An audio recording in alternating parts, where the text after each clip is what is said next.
Hello and welcome to the More Cheese Less Whiskers podcast. My name is Dean Jackson, and today we have a More Cheese Less Whiskers first. We are welcoming back Jamie Smart. This is the first time we've had a update episode, and if you remember, Jamie is the author of both Clarity and Results, which are very popular books, very wonderful books. I enjoyed both of them. And this episode is a follow-up to the episode we did about the book launch for Results. We talked about some out-of-the-box ideas on how to market on a local basis a national book launch that with an eye of getting on the Sunday Times list, which is the UK equivalent of the New York Times bestseller list. And we came up with some really great ideas, and Jamie and his team were able to execute some pretty neat things. And he had a lot of great insight about what happened through that whole campaign. So we just spent the hour here talking about the insights and the results, and we went on to talk more about the place of books and the importance of books, titles specifically in the marketing or the attraction of a book. So I always enjoy my conversations with Jamie. I think you're going to love this episode. Mr. Smart. Mr. Jackson, my error was I was trying to call through Skype paid calls. For some reason, it doesn't accept it. I guess. There we go. Well, we're solution found. We're on. We're live. Yeah, good to. Oh, Stuart's now trying to call me. So let me just. Shall I just send him away? Yeah, just tell him we're on. Okay, I'll text him. He just texted me too. Okay. But I have been, I'm excited to do the first ever follow-up episode for More Cheese, Less Whiskers. So yeah, we always seem to make history. You were the first double episode of I Love Marketing, and here we are now with the first follow-up episode on More Cheese, Less Whiskers. So I'm excited to hear what's happened. So shall I just start talking and then you can interrupt? Why not? Yes.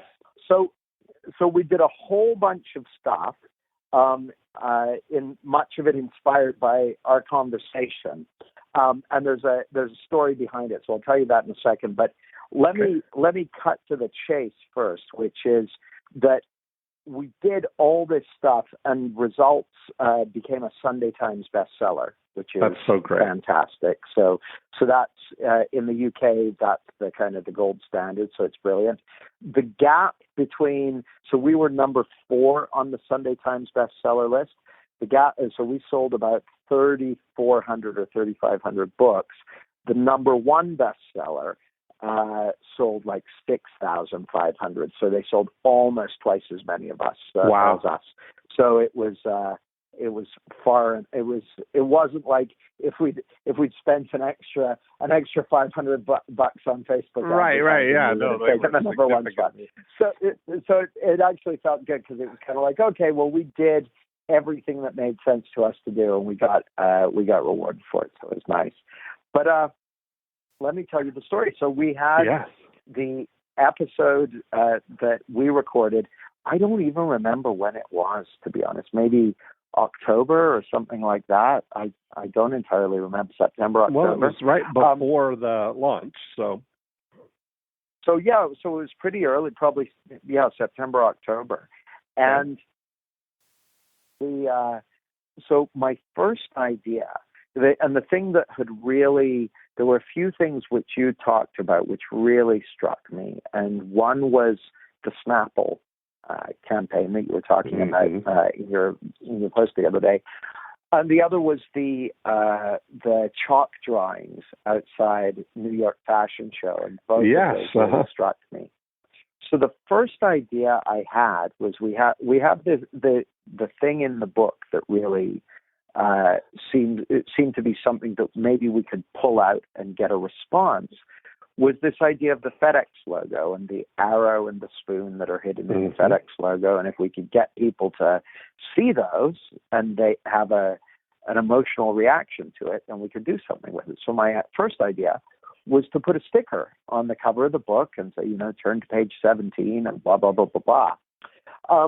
But we talked to the publishing company about that, and they talked to W.H. Smith's about it. Smith's, for people who haven't heard the earlier episode, basically the book Results was coming out in the fall of last year, 2016, and we wanted A, to become a Sunday Times bestseller, but B, to sell very well in W.H. Smith's. W.H. Smith's is the UK's biggest bookseller, and they do a lot of volume of certain books. And so we got what they call their deal of the week, which is great. We got their pole position in their store, which is great.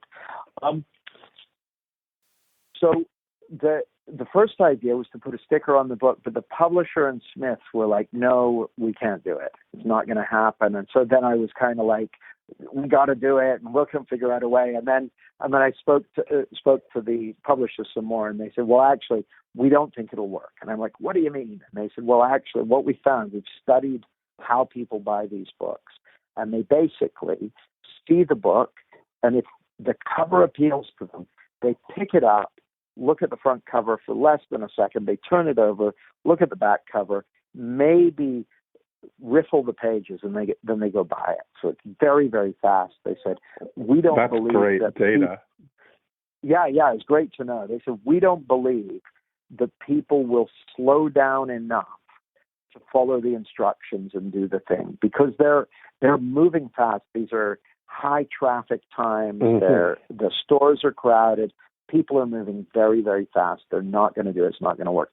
So I actually preferred that answer to we can't do it. When they were saying we can't do it, I was like doing everything I could to make them do it. But once they gave a rational reason for not doing it, I was like, okay, that sounds more like it. So I thought, well, how can we do that? Because I still loved that Snapple kind of something so that when people are in the store. So, and I still liked the idea of the FedEx logo.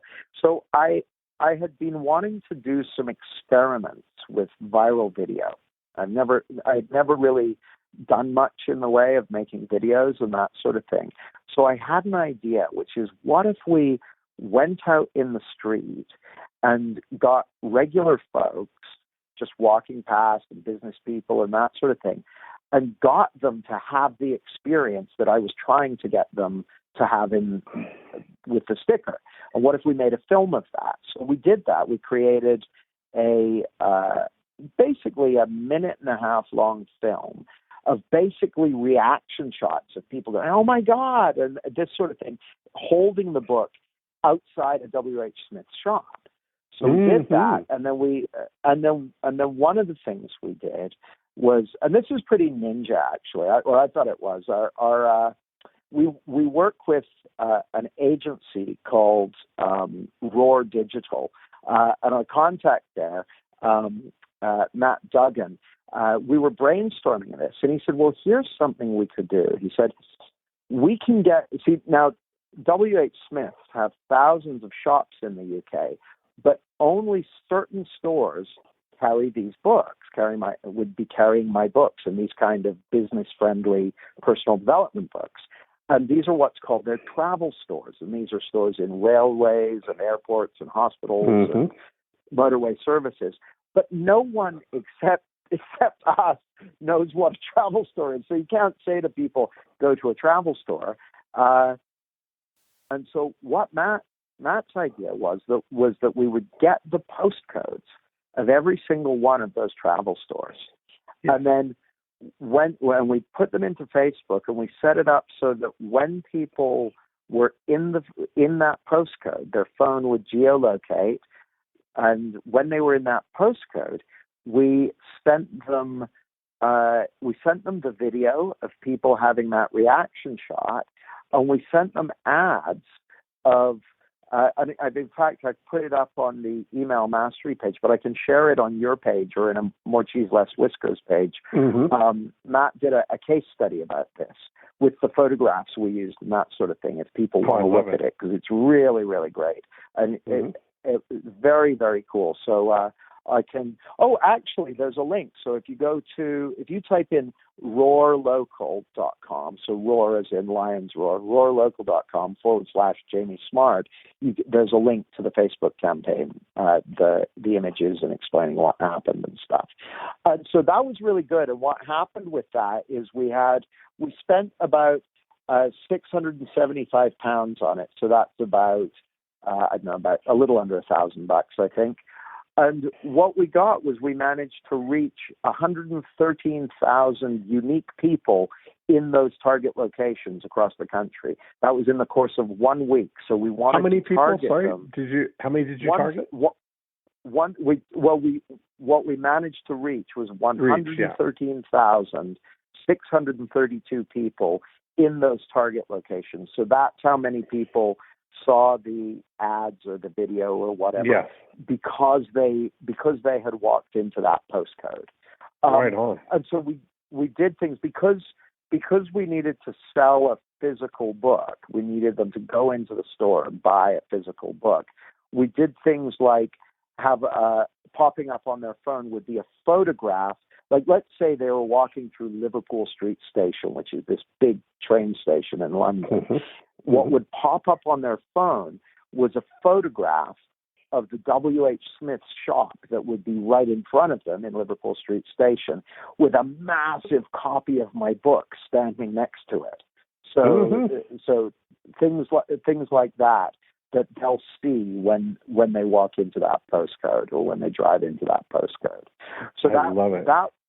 Now, we didn't have a way of knowing how many of those 114,000 people actually then went and bought a book. So it's difficult to know. We don't know what we would have done if we hadn't have done that. But it was still very, very interesting to even be able to do that and to follow through with it. It was a really cool experiment. And at the end of the day, we hit our target of the Sunday Times bestseller. But here's an interesting thing, Dean, a big learning from it. And this is on a tangential subject, but I think it'll still be interesting to people. So we hit that target, which was the Sunday Times bestseller, which was the main one for me. But the target we didn't hit was we didn't sell as many in W.H. Smith's as we had hoped to. So we were hoping to do something like 6,000 through W.H. Smith's. We really wanted to smash it so that we get the opportunity to do it again. And we didn't hit that target. And I was trying to figure out why it was, because results in Smith's didn't sell as well as Clarity did. And I was really puzzled about it because I was sure that Results was going to totally smash it. Like, it was just, I was so in love with the title. That's always a warning sign, by the way, of course. But, right. I'm smoking my own supply. But I realized what it was, or at least here's my theory about why it was. Everyone I spoke to about the title Results said, that's a fantastic title. But everyone I spoke to about the title Results is someone who's in business. So business people love the title. Everyone else likes Results too, but they don't call them Results. They call them Make More Money, or Get Fit, or Find a Boyfriend, or Find a Girlfriend, or whatever. So they don't call them Results. Results is an abstraction that people in business use and some people in my field use, but it doesn't have the same kind of general appeal as a word as Clarity does. So that was a really good lesson. It's unfortunately a lesson I keep having to learn, which is don't fall in love with my own titles and things, because they might not be as good as I think. But anyway. Overall, it's pretty interesting to see that. Has that carried on even outside of Smith's? Has that been true of the overall sales of Clarity versus Results? Well, it's a little early to tell. Right. Results is doing well on Amazon, and getting good reviews. It probably has got more good reviews more quickly than Clarity did. So I think I think over the medium to long term, Results is probably going to outsell Clarity. That's my guess. But it's gonna take a little longer because I think it's going to be on a narrower market. That it looks to me like Clarity had a broader appeal, whereas Results is going to be much more focused on the kind of business, entrepreneurial, life hacking, that sort of thing.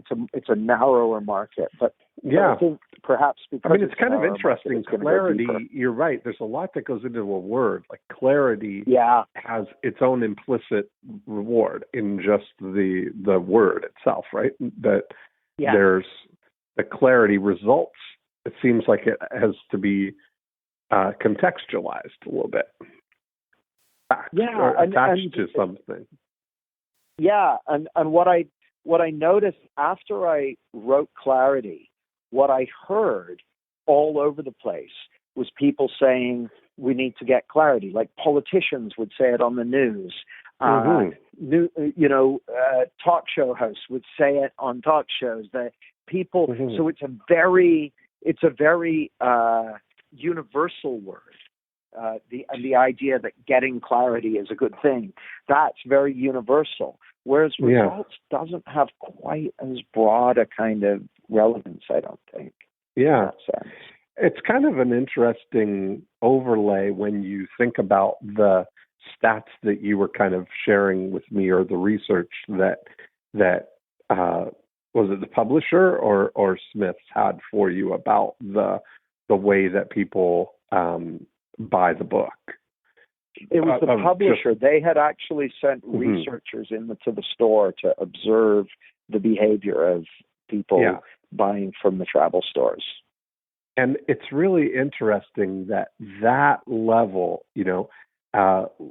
let's talk about that, because that really goes on to amplify the importance of your title. I mean, very and the much cover so. of the book, right? The fact that they're picking it up, they're looking for just a little amplification of what's on the back, and then making that decision right there. And for most people, especially in the travel stores, they're going to read it on that particular journey, and then it's going to go in the briefcase or in the backpack or in whatever, and there's statistically a really good chance that it's not going to get picked up again too. Pretty interesting. Yeah, that's true. I read the whole there was a big New York Times article about, I don't know if we have talked about it or whether it came out after we had done our More Cheese Less Whiskers episode, but they did an analysis on all the Kindle data and had stats about readership, about how much of a book people actually read. And the frightening thing was more than half of the books that people bought on their Kindle were never opened. Wow. And so you talk about like the ultimate impulse thing, right? That you get it and you want to have it, you want to have possession of it, but it's almost like the magic that the possession of it is going to give you the thing that it talks of, I've often said that. So interesting. Yeah, and I mean the numbers of the some crazy number of the people who actually do go on to read it, that some number like 80+% never get past the first 100 pages. And so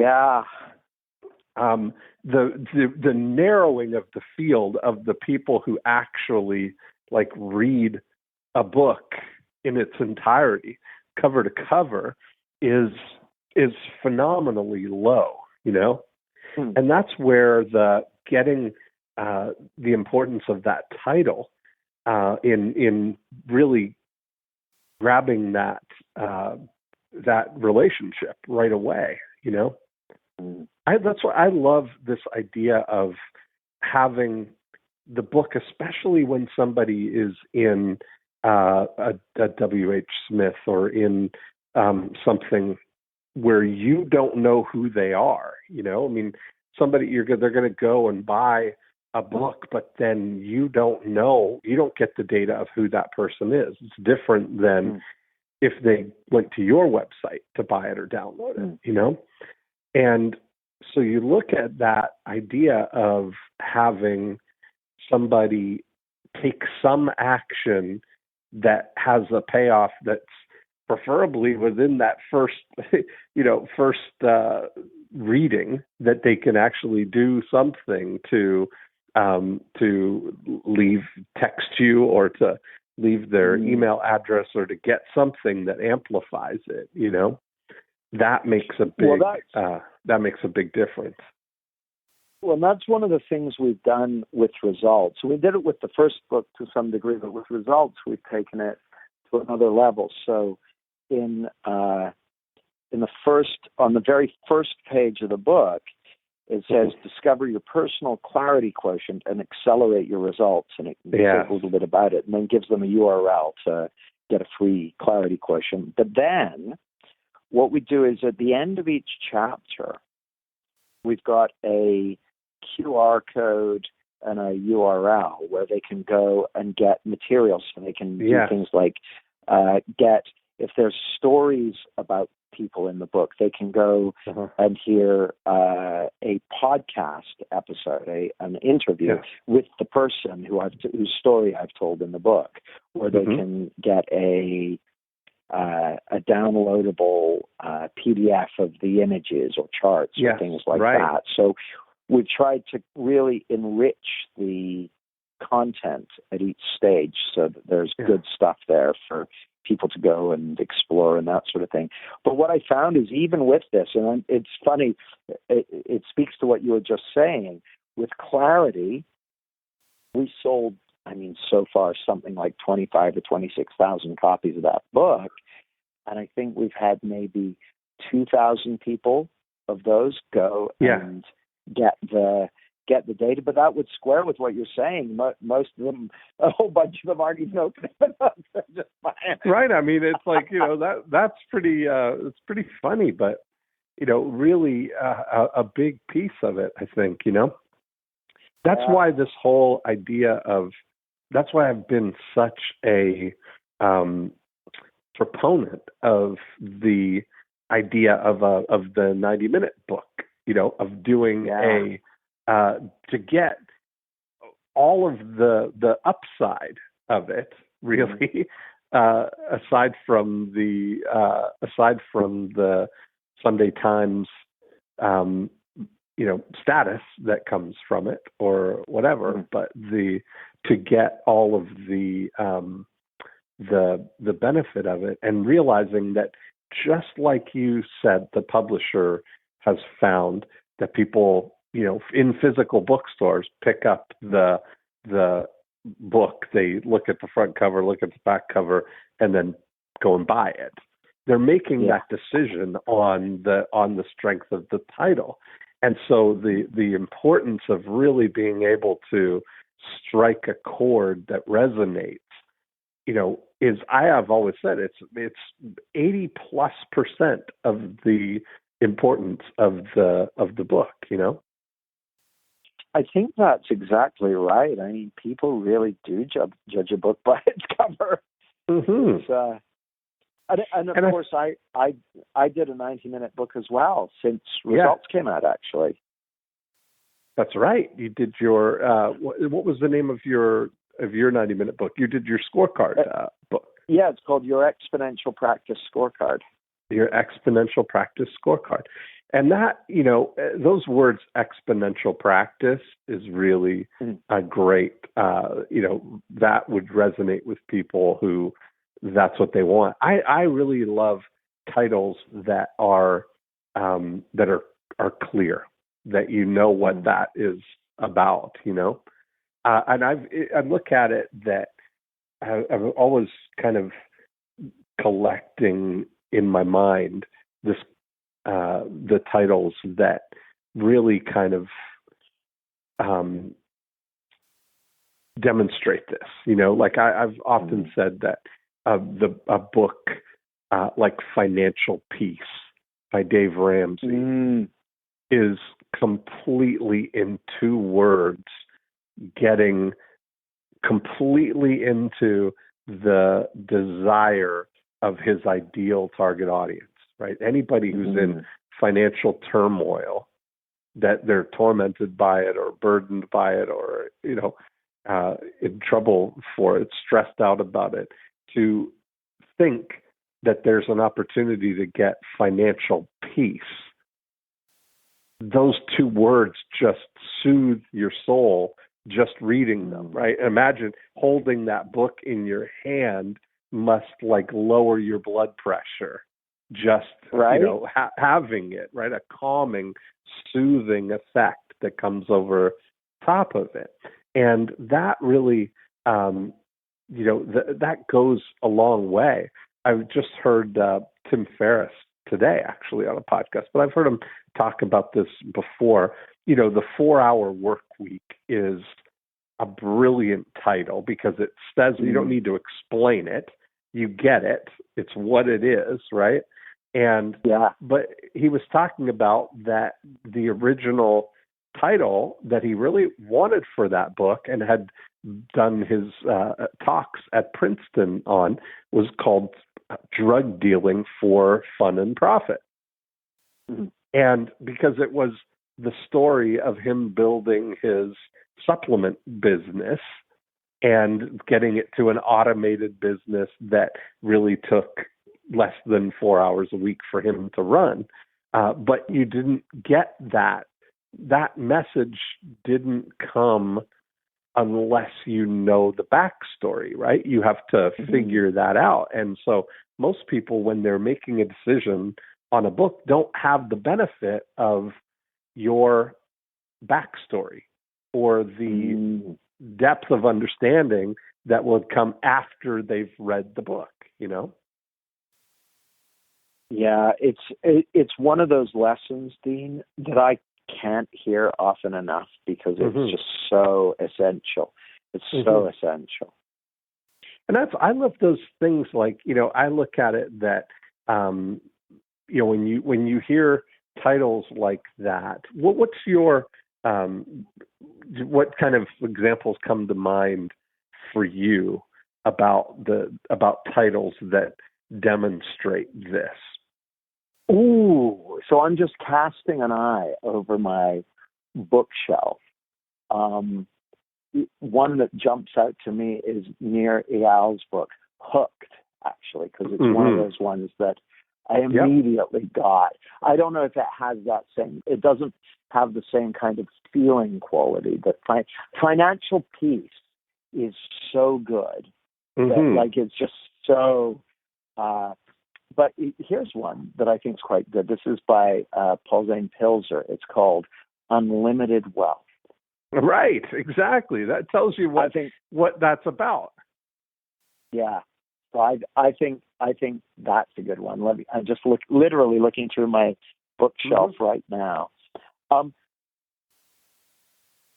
Let's see. I do like Good to Great, actually, by Jim Collins, I think is a good one. But again, it doesn't have the same kind of feeling quality. I feel like Financial Peace has set the bar so high. I'll tell you one. This is one of my favorites. It's one of my favorites by my buddy Garrett Kramer. It's Still Power. Now, I don't know if that does what it says on the tin, like you're saying, but it just seems so meaningful. Here's one that I think is good by my buddy Joe Gregory. It's called How to Write Your Book Without the Fuss. That's great. It's quite good. I'm just looking right now through mine. So, influence. There's another. Great. That's a good one that jumps to mind. Look at on all these perennials too, like the 7 Habits of Highly Effective People. Here's one of my favorites, Steve. This is another Paul Zane Pilzer, actually. This is one of my favorite titles of all time. God Wants You to Be Rich. Oh, actually, I can tell you I just remember my very favorite book title of all time is by Osho. It's called Courage, The Joy of Living Dangerously. Wow, that's good. Yeah. I'm thinking I have, there's a friend I was on his podcast last week. We're going to record a More Cheese, Less Whiskers episode tomorrow, actually, is Alex Epstein, who wrote a book called The Moral Case for Fossil Fuels. Yeah, I read that book.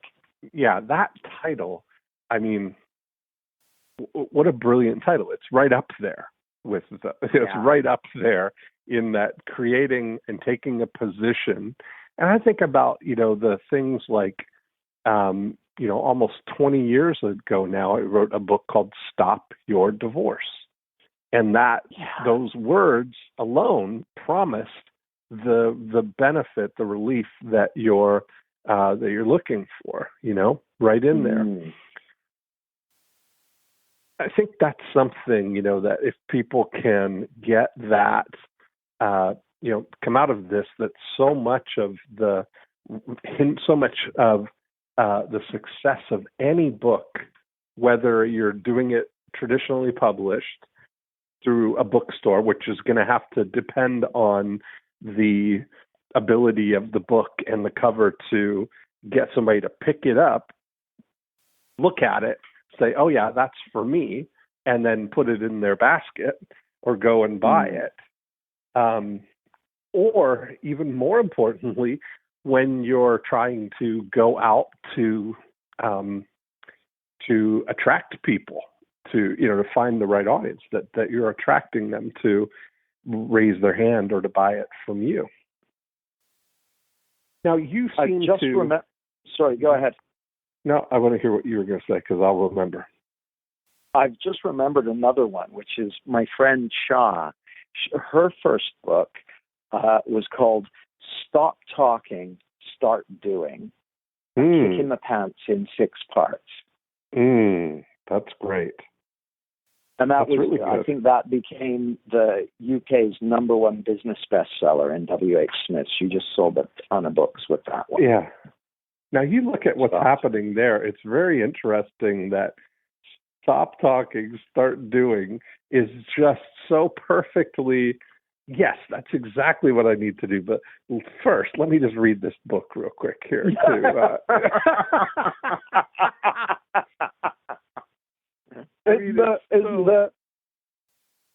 It's brilliant. Okay, I just remembered another brilliant one.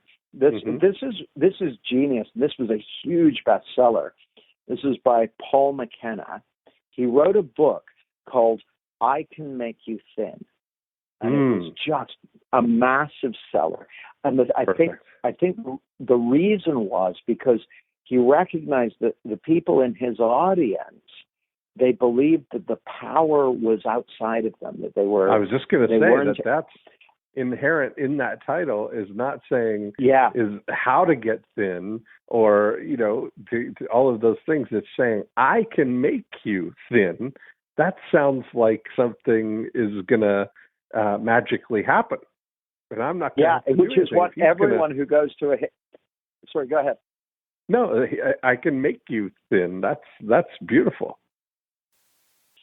And it's, in a way, it's what everyone who goes to a hypnotist or a hypnotherapist wants. They want someone else to take care of it for them. I mean, while we're on the book title thing, I mean, when you think about the ones that have been like the greatest sellers, right? Think and Grow Rich. Yeah. And How to Win Friends and Influence People. The Magic of Thinking Big. all of these things are very like crystal clear on that way, and that I just look at it as such a brilliant thing, to really a skill to be able to tap into the conversation that's going on in the mind of the person who you're trying to start a conversation with. And that's really the way that I look at books. So what I wanted to ask you about, Jamie, now that we've established your repeat credibility as a Times bestseller, did you get the fulfillment that you were hoping being a Sunday Times bestseller would provide?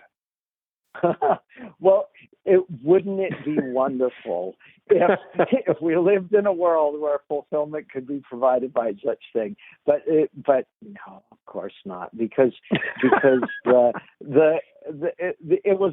always looked to me, Dean, like a tactical thing. So it's sort of like it was more like yay, we did it. Okay, great. What's next? Now that's not to minimize it. It's really, really useful, and it's delivering exactly what I wanted it to in terms of, I'm in the process of trying to establish credibility and authority for what an understanding of the mind that is to most people, on the face of it, kind of bonkers. And so it looks to me like it was just a straight up strategic move. Okay, let's get a Sunday Times bestseller. Let's do this. Let's do that. So, but no, fortunately, the feelings of fulfillment, they were already there, except when they weren't, and they're still already there, except when they're not. So all is well. But I think actually, like, with the Sunday Times bestseller, it's just like, oh, cool, good, that worked. Yay, team, let's keep going. Yeah, check that off your list. Yeah, exactly. Yeah, exactly. So, but it's always nice to have something to aim for. So go ahead. Yeah, of course. And so the thing, if you were to like weigh the pros and cons of that for somebody thinking that would provide a some magical result for them, how would you help somebody think through that process? Like of whether to go down, like, I mean, if we talk about a 90-minute book as the 80% approach sort of thing versus the getting a book that's going to be a Sunday Times bestseller as, I mean, certainly it would be more 880% effort required, I would imagine, for more.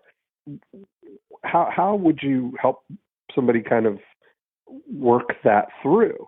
And you're a guy who's done it, right? So I just look at it from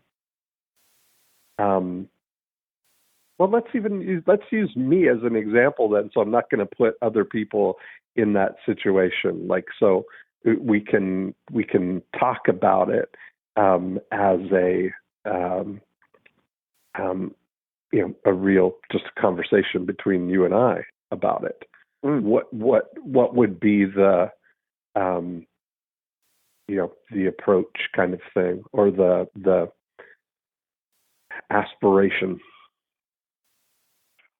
Well, this is a question people ask me often, because people will often, because of my track record, they'll say, "Oh, Jamie, I'm wanting to write a book," and my first question is, for what purpose? Like, what is it you're wanting to do? So, for instance, sometimes people will say, so I've got kind of a business card in my community, and in my market, in which case I would say self-publish or write a 90-minute book or something like that, which is in fact why I wrote a 90-minute book. It's because the book that I wanted to create was an educational tool and a lead magnet for a particular audience, my Right. audience of transformation professionals. So it doesn't make sense for me to put all the time and energy and effort of writing like results and clarity. Each took me hundreds and hundreds of hours of effort to write and hone and think through and refine and all that sort of stuff before we even got to the marketing of the things. So that's my first question would be to say, if it was for you, Dean, if you're wanting to write a book, and as you know, I think you're absolute when it comes to the world of marketing and thinking about marketing and decision making and stuff. I think you're a genius. So if you wanted to write a mainstream, New York Times bestseller, I have no doubt you could do that. But I would ask, for what purpose to write a book? Right. In your case, that's what I ask. That's my so I look at an example where, I work backwards. It's kind of funny how, Gary Halbert always used to say, and the reason he would do, he was really focused on print advertising, and he would often say, he would write ads for the newspaper as if the newspaper was doing a full page, spread on you, right? Because the best thing, if you think about it, that could happen is that if you're trying to get on the Sunday Times list, what would have been a really great outcome is if the Sunday Times decided to send out a writer and a photographer and do a feature article on you and give you a full page in the Sunday Times book section. That would be like the gold standard of what could happen, right? And so Gary would always say, well, if that's not going to happen, then why don't you do the next best thing, which would be you be that writer and you write that story and you buy the space in the newspaper to make that a reality, right? And so that really sunk in with me, years ago.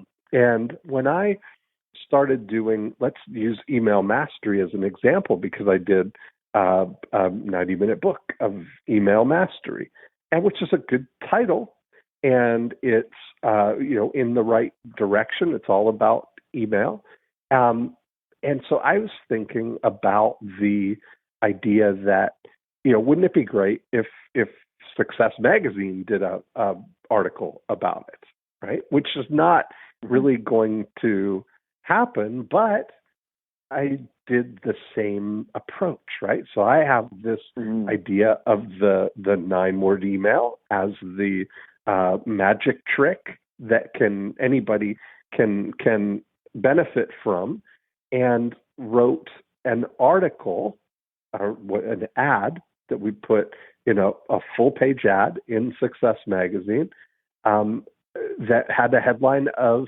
an amazing 9-word email that revives dead leads. And I had it under a little title slug of executable ideas, had a picture of me, 3 columns, looked just like an article, and offered a copy, had a picture of the cover of the email mastery book, and would explain the whole process about the 9-word email right there in the article, and then offer people the opportunity to go and get a free copy of email mastery.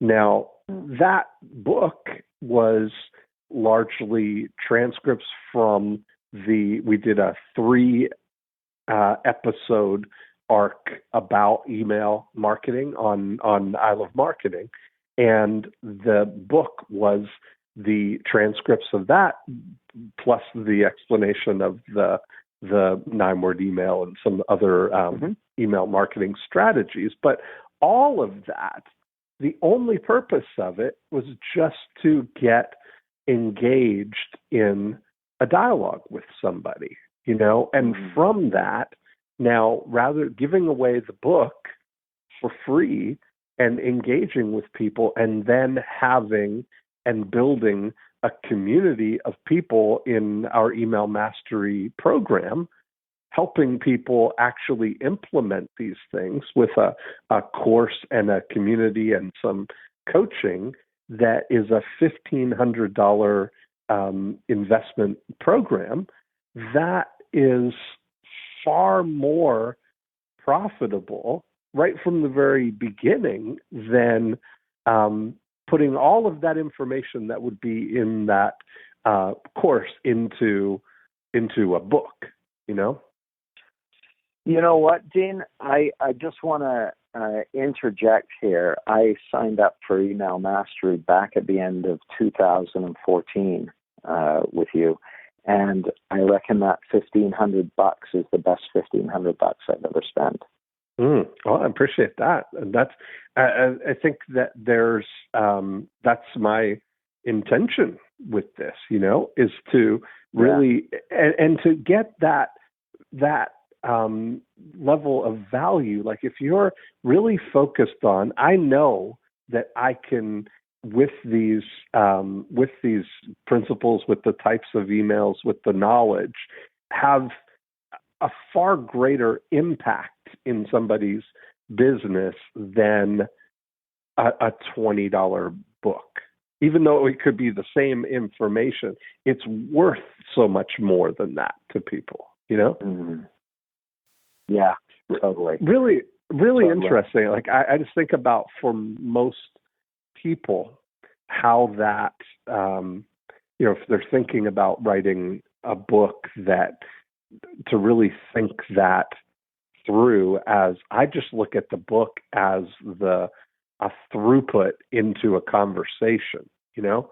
It's like they're raising their hand by virtue of saying, I want that book, you know? Yeah, it's such a different way of thinking about it. Mm-hmm. Such a different way of thinking about it. And it actually, just talking about email mastery, it actually took me a few times of kind of being reintroduced to the material several times before it really, the holistic nature of the approach. Because the thing you're talking about with the 9-word email, for instance, is actually part of a fully thought out system of how, or perspective on how to engage with people and 5-star prospects and that sort of thing.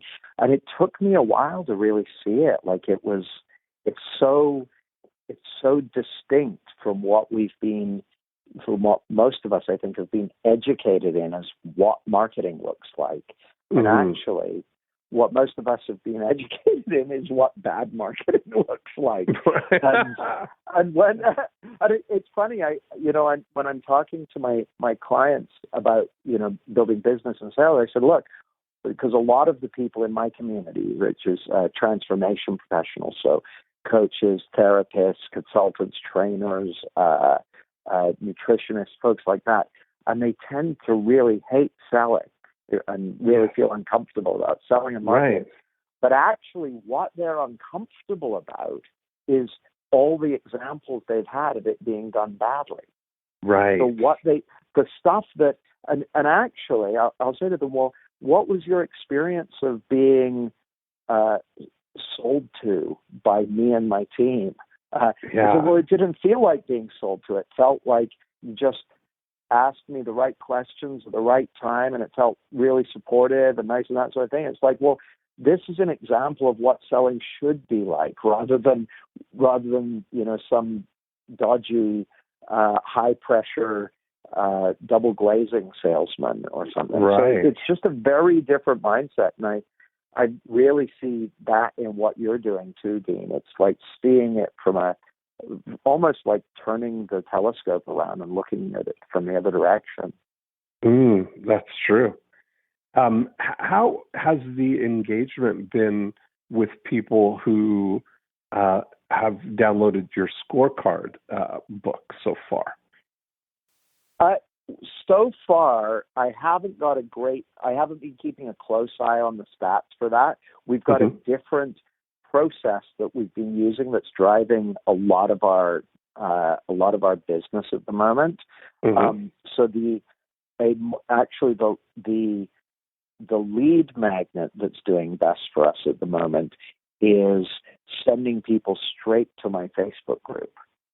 So I've got a Facebook group called the Exponential Practice Professional Group, and we basically invite people to join that straight off of Facebook ads and email and that sort of thing, and that's working really, really well.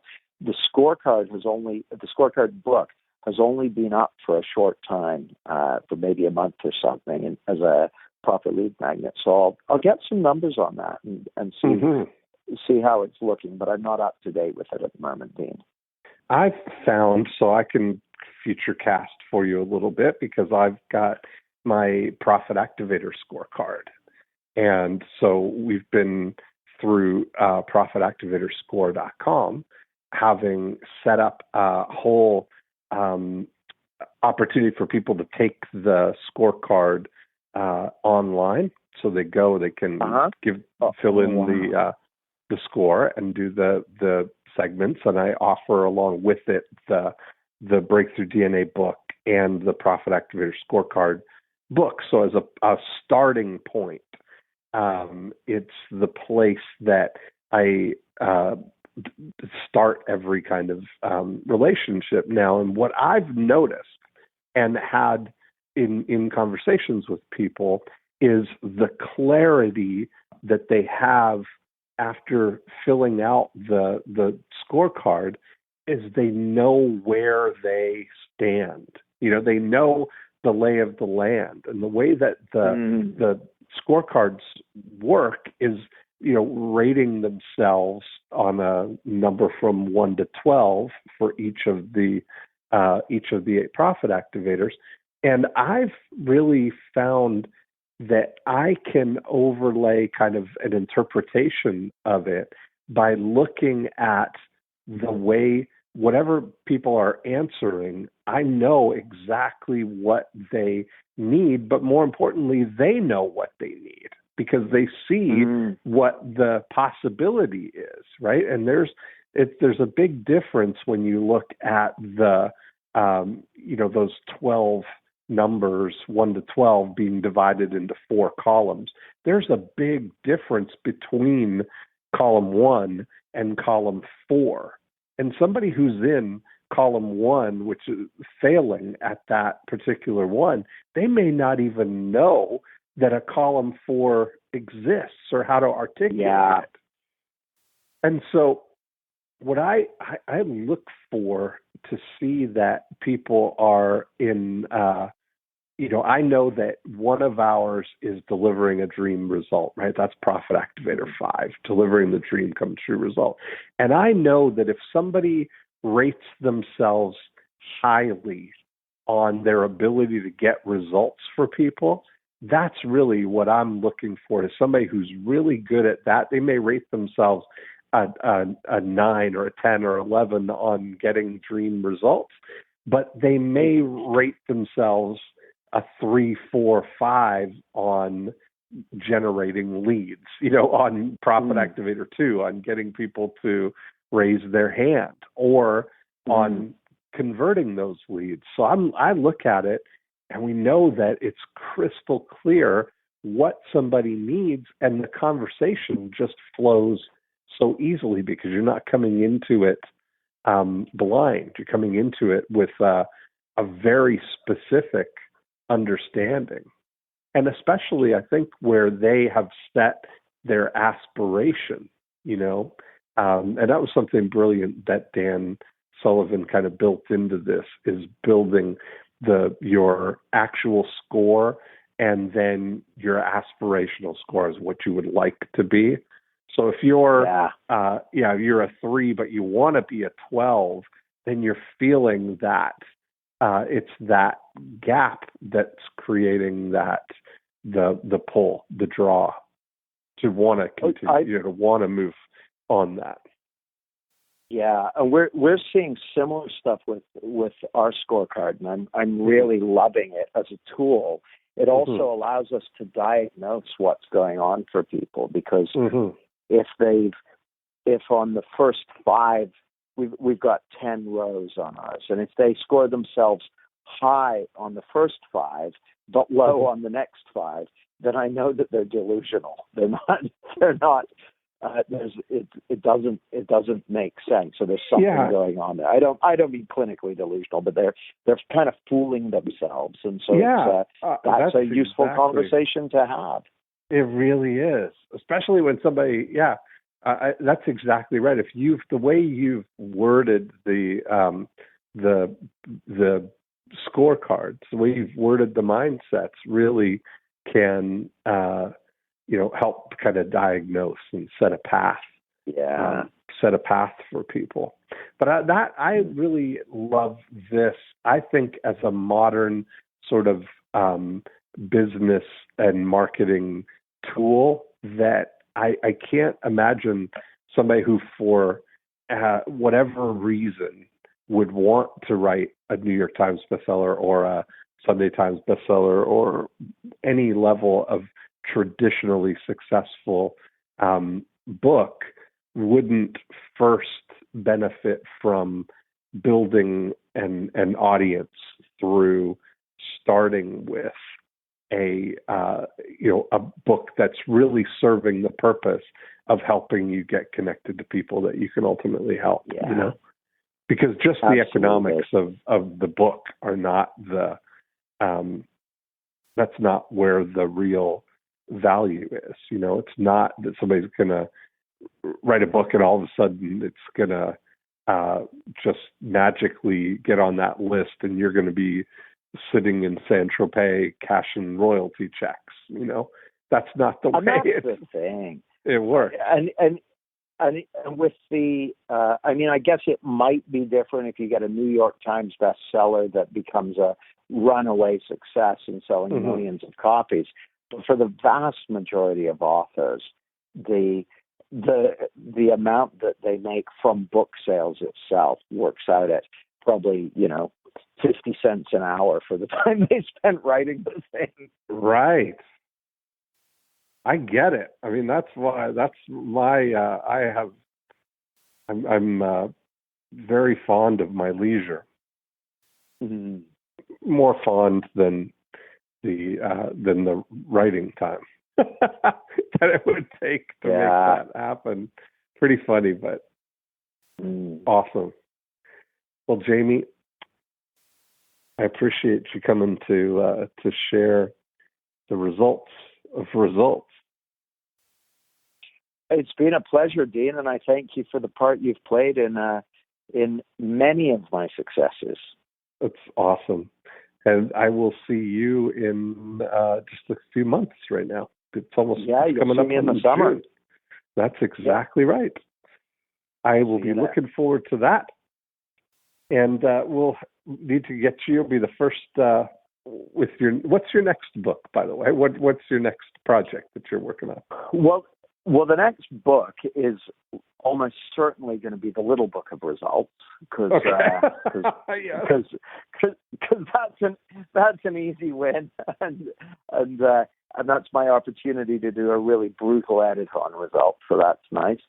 I've just recorded the audiobook of Results, so I'm really excited about that coming out because I did a thing that I've never done before, which is I went really kind of off script in the audiobook. So I would record everything that was written, but then I would include bits of kind of extra content for people who are listening to the audiobook. Mm-hmm. And actually doing that got me really inspired for next time I record an audiobook. I'm gonna go overboard on the off script stuff just because it's a lot of fun and a way of connecting with people and giving value. Mm-hmm. And I don't know what the next, aside from the Little Book of Results, I don't know what the next book will be. I heard what you said about you value your leisure time, and I thought, Yeah, you've already done so there's no bucket list thing that you're looking to scratch off now. I mean, you're a 2-time Sunday Times list bestseller. Well, no, the first one was number one in WH Smith's, but this one was the first didn't get the Sunday Times. Oh, okay. Oh, yeah, okay. no, it didn't. Though it could have. I think it didn't get flagged as it wasn't categorized as a business book, so they didn't include it. But the other thing is, we've got a couple of things on the go. We're putting together a research project for using the clarity principles with veterans who have PTSD. So that's exciting. And growing our team. And I did a keynote speech for Hewlett Packard's European sales division the other day, and loved that. It went really well. So I've decided to do more of that kind of stuff as well. So, nice. Yeah, just experimenting and reaching new audiences and seeing what happens. That's awesome. Well, thank you again, and I will see you in June. Looking forward to it, Dean. Be well. Thanks, Jamie. And there we have it. I really enjoy talking with Jamie. That was such a great episode. It was fascinating to me to hear the insight from the publishers of how their research showed that people actually buy books. They pick it up, they look at the cover, they look at the back, and then they go ahead and buy it. And that just amplifies the importance of the title in the marketing of your book. And I think when we were talking in the second half of this conversation about the place of a book in your marketing mix, I think we really hit on this idea that the understanding what it is that you want the book to do in your business is really an important thing, and really focusing on the title that's going to start the conversation, that's going to lead somebody towards a deeper relationship with you, and how you're going to help them to get whatever the result that you're promising on the book is. So, which leads to the importance of the next step. So, very encouraging. I would always encourage you that if you are thinking about writing a book, you've probably been thinking about it for a while. You're probably daunted by the thought of holding yourself up in a writer's cabin and slaving away writing all those words. And, I'm here to tell you that the 80% approach to writing a book can really help you tremendously. And so I love it so much that I created a whole business around helping people write books like this called the 90-Minute Book. And so I would love to help you get your first book out into the world. All you need to do is go to 90minutebook.com. You can download a copy of the 90-Minute Book, which is exactly written using the process and the team that I have set up to help you write your book. So 90minutebook.com will get you a free copy of that book, and it'll start the process so you can understand how to use a book in your own world.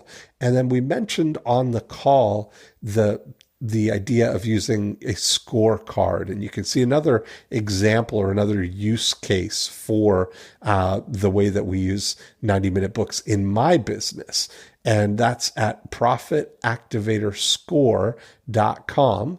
That will give you an example of another way to use a book and a mechanism that starts a conversation.